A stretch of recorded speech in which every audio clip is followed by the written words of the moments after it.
मैं 30 साल से ज्ञान में चल रही हूँ। स्टार्टिंग में मुझे इस ज्ञान पर विश्वास नहीं था, लेकिन किसी एक माता ने रोज़ कहने पर, माता के कहने पर मैं रोज़, जब उसके कहने पर मैं सेंटर आई। उस दिन शिवरात्रि का दिन था। आई तो सेंटर के बाहर टेंट लगा हुआ था। कुछ माताएं बहनें बैठी हुई थी, टीचर बहनें अपना ज्ञान सुना रही थी। पहले तो मुझे विश्वास नहीं हुआ कि भगवान आया हुआ है, भगवान यहाँ थोड़े से टेंट में आके ज्ञान सुना रहे हैं बहनों के द्वारा। लेकिन धीरे धीरे सुनते सुनते मेरे को निश्चय हो गया कि यही भगवान का घर है, या यही भगवान है जो सुना रहा है।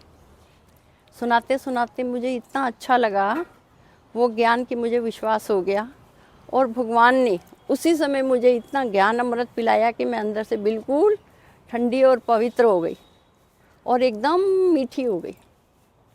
धीरे धीरे धीरे ज्ञान इतना समझ में आया कि मैं डेली स्टूडेंट बन गई, जो आज मैं स्टूडेंट हूँ।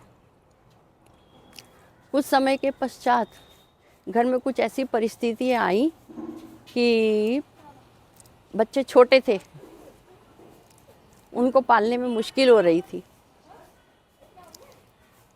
कुछ किराएदार, उसी समय में कुछ किराएदार ऐसे आ गए जिन्होंने मुझे परेशान करना बहुत शुरू कर दिया। जब परेशान हो गई तो वो श्रीमत अनुसार परमात्मा भगवान को, साथी को कुछ कह नहीं पाई, क्योंकि जानती थी कि ये मेरे कर्मों का हिसाब है। तब तक ज्ञान समझ में आ चुका था, इसलिए उससे भी फरियाद नहीं कर सकती थी, लेकिन वो जानता था। धीरे धीरे जैसे सब साथियों को पता लगा तो सबने लौकिक रीति से अपने अपने अनुभव बताने शुरू करे कि हम कल्पना बहन ऐसा कर देंगे, कल्पना बहन ऐसा कर देंगे।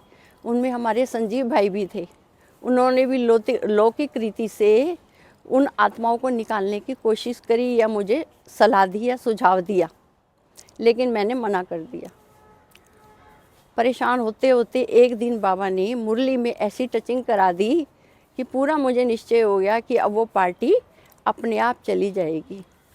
कुछ समय के बाद देखा कि वो पार्टी अपने आप ही घर छोड़कर, मकान छोड़कर अपने आप चली गई। ओम शांति।